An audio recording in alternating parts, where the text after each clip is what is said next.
Hashtag पलकचं घर it's day 1. So आम्ही एका वर्षात घर चेंज करणार आहेत आणि आम्हाला आता हे घर रेंटनी द्यायचं आहे. सो त्याच्यासाठी आम्हाला हे घर पूर्ण असं कलर वगैरे करायला लागले, कारण मी लहानपणी या घरावरती इतकं घाण ड्रॉईंग काढली आहेत ना. राक्षस काढली आहे, कुठे कधी भूत काढलं आहे, कधी काय काढलं आहे. बापरे, कोणी येईल बघायला तर तेच घाबरून जाईल. सो आम्ही आता याला पेंट करणार आहोत. माझे सगळे ड्रॉईंग बरबाद झाले.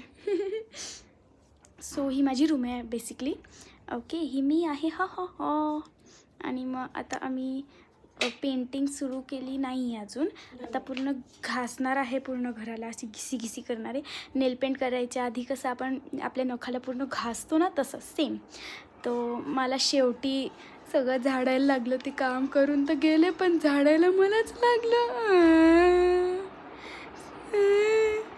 सगळं काम केलं मी. बघा हालत झाली माझी.